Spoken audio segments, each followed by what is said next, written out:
केरळमधील हे सुंदर आणि निसर्गरम्य शहर, जिथे प्रत्येक रस्ता आपली वेगळी कहाणी सांगतो, जिथे समुद्राच्या वाऱ्यासोबत इतिहास जणू पुन्हा जिवंत होतो. A place known for its culture, food, heritage and timeless traditions.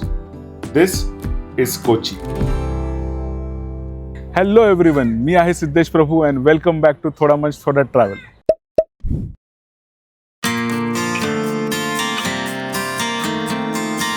आपण आज कोची एक्सप्लोर करणार आहोत, पण त्याआधी कोचीला यायचं कसं त्याबद्दल थोडी क्विक माहिती देतो. सो आम्ही आलो by train from Mumbai to Ernakulam. नाव Ernakulam is a place or district in Kochi, आणि इंडियामधल्या मेजर सिटीजवरून तुम्हाला इथे येण्यासाठी ट्रेन्स अवेलेबल आहेत. आम्ही ज्या हॉटेलला थांबलो आहोत त्याचं नाव आहे hotel north 7 and it's in Ernakulam north. ह्यांचे रूम्स खूप छान आहेत, नीट अँड क्लीन.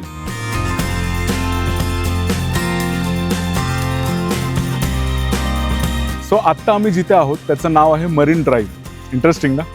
आता हे मलाही माहिती नव्हतं की मुंबईसारखं कोचीमध्ये पण एक जागा आहे ज्याचं नाव आहे marine drive and it's in Ernakulam. खूप पीसफुल आणि रिलॅक्सिंग ॲटमॉस्फिअर आहे इथलं. Perfect for morning or evening walks. तुम्ही इथे बोट राईड किंवा क्रूज शिपचा पण आनंद घेऊ शकता.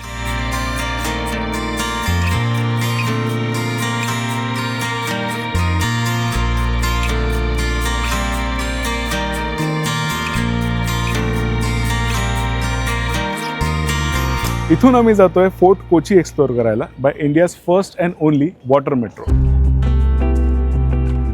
ऑफिशियली इनॉग्रेटेड ऑन 25 एप्रिल 2023, ही water metro actually ferry boat सारखीच आहे, पण ह्याचं जे डिझाईन आहे ते मेट्रो सारखं आहे. आम्ही ज्या टर्मिनलवरून मेट्रो पकडतोय त्याचं नाव आहे हायकोर्ट, आणि इथून कोचीचं तिकीट फक्त 40 रुपीज आहे and on holidays they charge 50 rupees.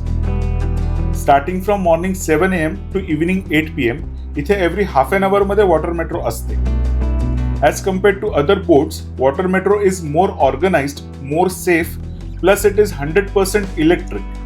त्यामुळे ही इको फ्रेंडली आहे, हिचा आवाज कमी येतो आणि जास्त पोल्युशन पण होत नाही. आता एर्नाकुलम वरून फोर्ट कोचीला जाण्यासाठी आणखीन पण ऑप्शन्स आहेत, पण कोचीला आलात तर वॉटर मेट्रोचा एक्सपिरियन्स एकदा तरी घेतलाच पाहिजे.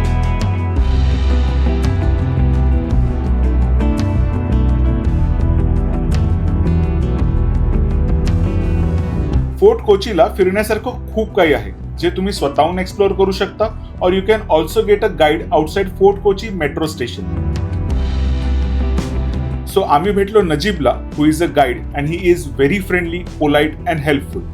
तो आम्हाला अराउंड 16 स्पॉट्स दाखवणार होता at just ₹300 per person, which is actually very affordable. पण ह्यातल्या काही जागा आम्ही नेक्स्ट डे कव्हर करणार आहोत, सो ते आम्ही आज नाही बघणार. सो आम्ही आलो आहोत आमच्या पहिल्या स्पॉटवर, वास्को होमस्टे. हे पोर्चुगीज नेव्हिगेटर वास्को डिगामा यांचं निवासस्थान होतं. याला आता एका हेरिटेज हॉटेलमध्ये कन्वर्ट केलंय, सो आता तुम्ही या एस्थेटिक जागेवर स्टे पण करू शकता.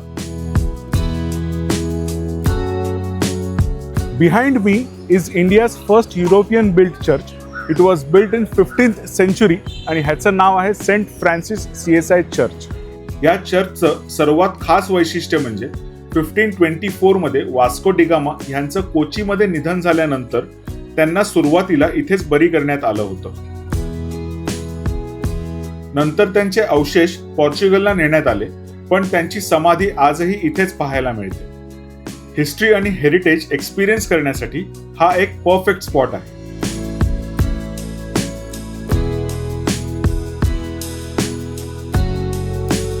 आम्ही सांताक्रूज बॅसिलिकाला पण गेलेलो, which is a Catholic church built by the Portuguese in 15th century. पण हे दुपारचं बंद असतं म्हणून आम्हाला आतून बघायला नाही मिळालं. डच सिमेट्री ही इंडियामधली सगळ्यात जुनी युरोपियन सिमेट्रीज पैकी एक आहे. It was established in 1724 by Dutch people.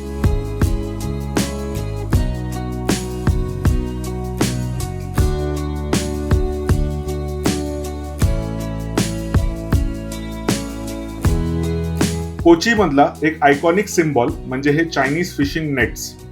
He fishing technique 14th century मध्ये चायनीज एक्सप्लोरर्स इथे घेऊन आलेले आणि तेव्हापासून सुरू असलेली ही ट्रेडिशनल टेक्निक आज कोची मधल्या लाईफस्टाईलचा एक महत्वाचा भाग आहे. अर्ली मॉर्निंग किंवा संध्याकाळच्या वेळेला तुम्हाला इथे अनेक फिशरमॅन या नेट्सनी मासे पकडताना दिसतील. या म्युझियमचं नाव आहे इंडियन नेव्हल मेरिटाईम म्युझियम. इथे तुम्हाला इंडियन नेव्ही आणि त्यांच्या हिस्ट्रीबद्दलची सगळी माहिती मिळेल. इथे तुम्हाला इंडियन नेव्हीमध्ये वापरले जाणारे अनेक वेपन्स पाहायला मिळतील.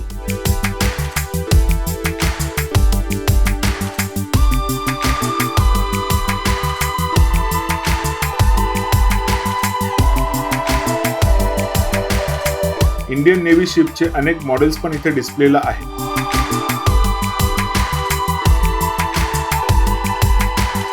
इंडियन नेव्हीचे युनिफॉर्म्स, त्यांचे रँक बॅजेस, इंडियन नेव्हीची हिस्ट्री आणि त्यांचं इव्हॉल्युशन हे सगळं इथे पाहायला मिळेल. But the main attraction is the sea king helicopter.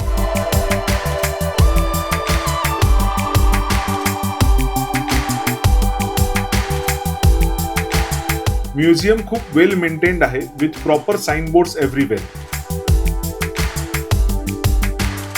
या म्युझियमची एंट्री फी फक्त 50 रुपीज आहे आणि हे पूर्ण म्युझियम बघायला साधारण 1 तास जाऊ शकतो.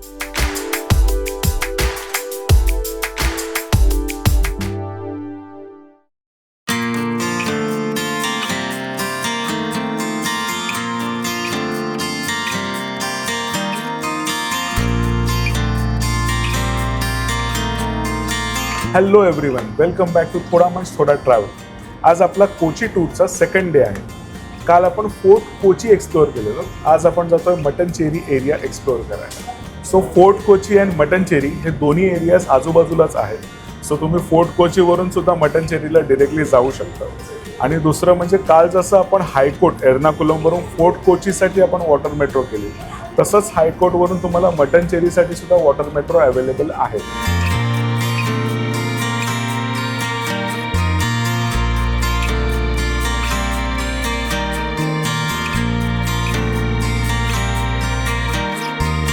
माझ्या मागे जे तुम्ही पॅलेस बघताय त्याचं नाव आहे Mattancherry palace. This was built in 1555 by the Portuguese and was later renovated by the Dutch. म्हणून ह्याला डच पॅलेस असं पण म्हणतात. इथे तुम्हाला रामायण, महाभारत आणि हिंदू मायथॉलॉजीवर आधारित म्युरल्स म्हणजेच लार्ज वॉल पेंटिंग्स पाहायला मिळतील. कोचीमधल्या राजांच्या प्रवासासाठी वापरलेले पालखी, त्या राजांचे पेंटिंग्स, त्यांचे रॉयल कॉस्ट्युम्स, वेपन्स आणि इतर हिस्टॉरिक वस्तू पण इथे पाहायला मिळतील.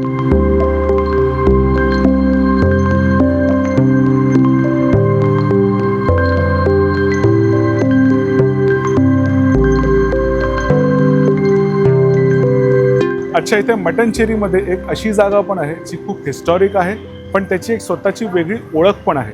या जागेचं नाव आहे ज्यू टाउन. केरळमधील ज्यूइश कम्युनिटीचा इतिहास खूप जुना आहे. असं म्हणतात की ज्यूस पीपल किंग सोलोमॉनच्या काळापासून म्हणजेच अराउंड 10th सेंचुरी BC या काळापासून मलबार कोस्टवर स्पायसेसच्या ट्रेडसाठी येत होते. Mattancherry, also known as land of spices, हे त्या काळात स्पाइस ट्रेडचं एक मोठं हब होतं आणि आजही इथे अनेक मसाले तयार केले जातात. This place is also famous for antiques, handicrafts and perfumes. इथलं अँटिक फर्निचर आणि हँडक्राफ्टेड स्कल्पचर्स खरंच खूप युनिक आणि अट्रॅक्टिव्ह आहे. आम्ही आता ज्या दुकानात आलेलो आहोत त्याचं नाव आहे IRS परफ्यूम फॅक्टरी. हे दुकान इथे अगरबत्ती आणि परफ्यूमसाठी खूप पॉप्युलर आहे.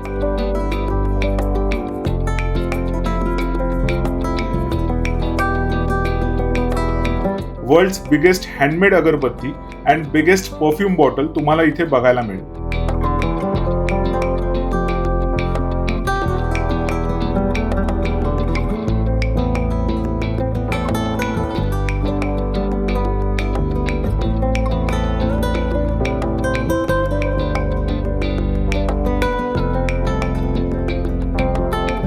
ज्यू टाउन मध्ये असलेलं परदेसी सिनेगॉग हे इंडियामधील सगळ्यात जुन्या ऍक्टिव्ह सिनेगॉग्स पैकी एक आहे.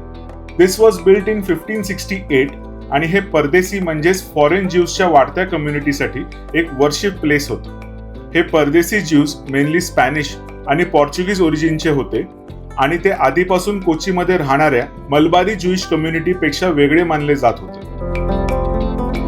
इथलं आर्किटेक्चर पण खरंच बघण्यासारखं आहे.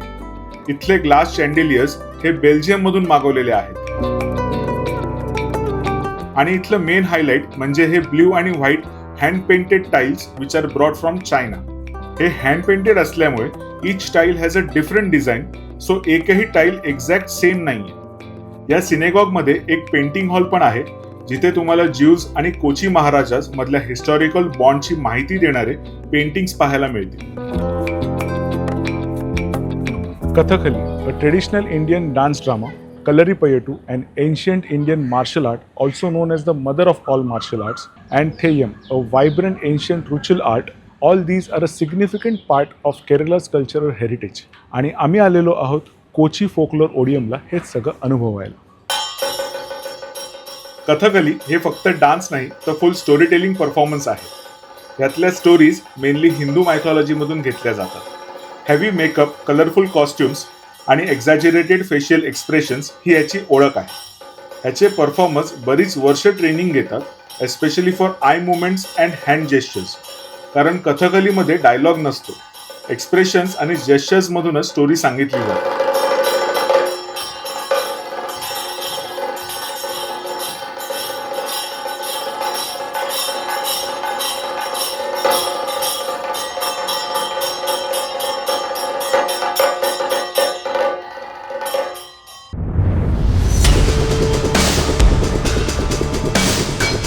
कलरीपयट्टू ही वर्ल्ड्स ओल्डेस्ट मार्शियल आर्ट्स फॉर्म्सपैकी एक मानली जाते.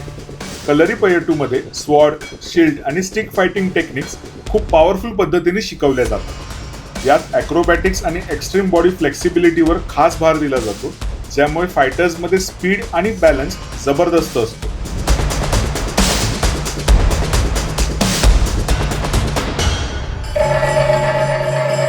थेयम हा नॉर्थ केरळमधील एक पारंपरिक रिच्युअल आर्ट फॉर्म आहे, जो मंदिरांमध्ये सादर केला जातो. या आर्ट फॉर्ममध्ये कलाकार ह्यूज हेडगिअर, लाल केशरी रंगाचा फेस मेकअप आणि हेवी कॉस्ट्युम्समध्ये असतो.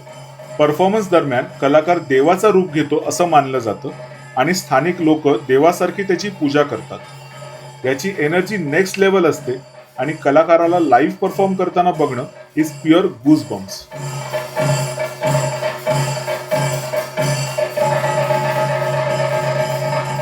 Hi, my name is Shashikala. I am the director of Kochi Folklore Odium.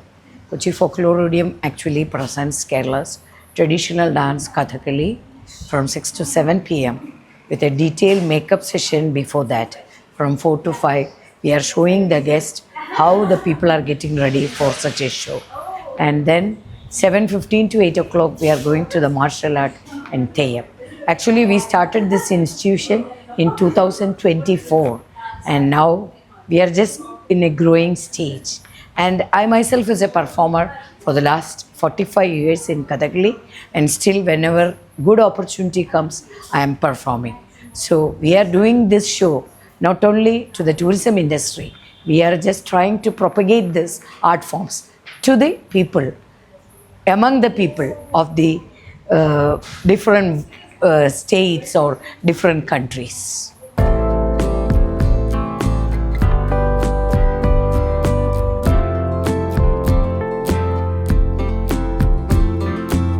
So केरळामधलं आपलं हे कोची टूर आपण इथे संपवतोय, पण इथून आम्ही जाणार आहोत एलेपीला. सो एलेपी टूरचा व्हिडिओ पण लवकरच येणार आहे. पण तुम्हाला आजचा हा कोची टूरचा व्हिडिओ आवडला असेल तर प्लीज लाईक करा, शेअर करा आणि तुमचे काही प्रश्न असतील, काही सजेशन्स असतील तर कमेंट करा. आणि अशा छान छान व्हिडिओसाठी आम्हाला सबस्क्राईब करायला विसरू नका. बाकी खा प्या, छान छान ठिकाणी फिरायला जा, मजा करा. चिअर्स.